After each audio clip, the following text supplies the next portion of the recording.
안녕하세요, 디마입니다. 주나라는 내외의 적을 경계하지 못하다가 망했고, 제후들이 저마다 자신의 이익을 위해 세력을 다투는 본격적인 춘추 전국시대가 시작됐습니다. 견융의 난이 진압된 이후 정나라의 지위는 크게 높아졌습니다. 주나라가 봉화를 울렸을 때 다른 제후국들은 거짓 봉화라 생각하여 응하지 않았지만 오직 정나라만이 주나라를 구하러 와주었습니다. 정백우는 주유왕을 구하다가 목숨을 잃었죠. 이런 명분상의 힘으로 정나라는 가파르게 성장합니다. 정백우의 아들 굴돌이 제후로 즉위하게 되는데 이 사람이 바로 정나라 무공입니다. 정무공은 인접국인 동괴과 회나라를 정복하는 등 거침없는 행보를 이어나갑니다. 정무공은 무강과 혼인하여 아들 둘을 낳습니다. 첫째는 오생, 둘째는 단이었어요. 이상하게도 무강은 오생을 미워하고 단을 편애했습니다.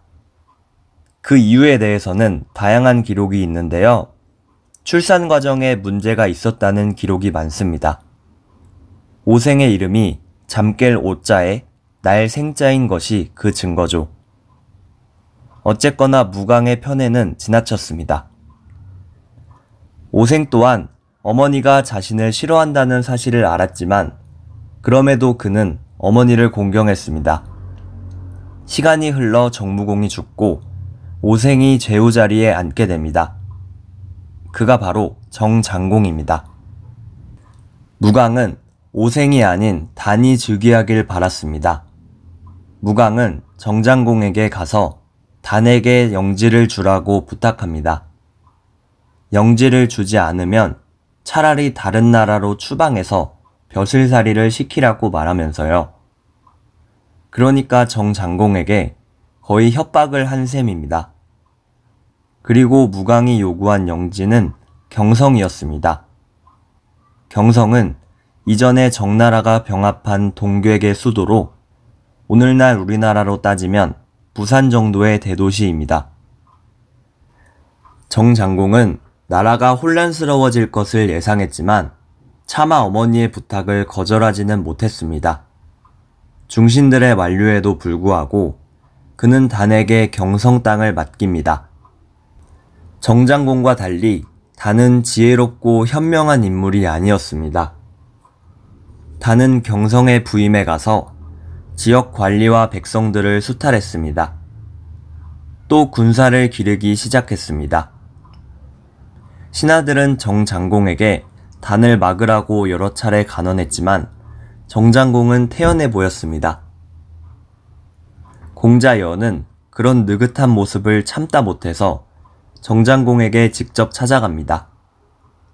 정장공과의 독대에서 공자 여는 그의 진심을 알게 되죠. 정장공은 때를 기다리고 있었습니다. 단이 반역할 때를 말입니다. 그런 확실한 명분이 있어야 단을 제압해도 어머니와 세상의 원망을 받지 않기 때문입니다. 그러던 어느 날 정장공은 신하들을 불러놓고 이렇게 말합니다. 그동안 나라를 돌보느라 주나라 왕실의 예를 갖추는 것을 소홀히 했소. 나는 이제 낙양으로 가서 천자를 보자 할까 하오. 모두 내가 없는 동안 나라를 잘 보살펴 주길 바라오. 무강은 이것이 기회라고 생각했습니다. 그녀는 단에게 편지를 보내어 정장공이 도성을 비우는 즉시 도성을 공격하라고 합니다. 단의 군대는 즉시 신정을 향해 떠나죠. 단이 경성을 비우자마자 공자 여의 군대가 경성을 점령해버립니다. 단은 순식간에 본거지를 잃고 헤매게 되죠. 그는 달아나다가 정장공의 군대에게 포위됩니다.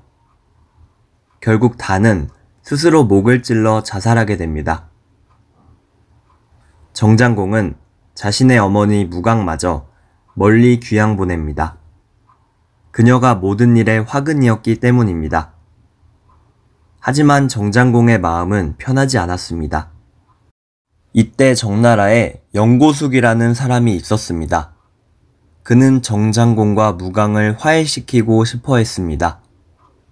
그는 올빼미 몇 마리를 정장공에게 바칩니다. 이것이 무엇인가? 이 새는 올빼미라는 새입니다. 이놈의 눈은 이상해서 밤에는 머리카락까지도 분별하지만 낮이 되면 태산도 보지 못합니다. 그것은 나도 알고 있는 바다. 무엇 때문에 이 올빼미를 가지고 왔는지를 묻고 있는 것이다.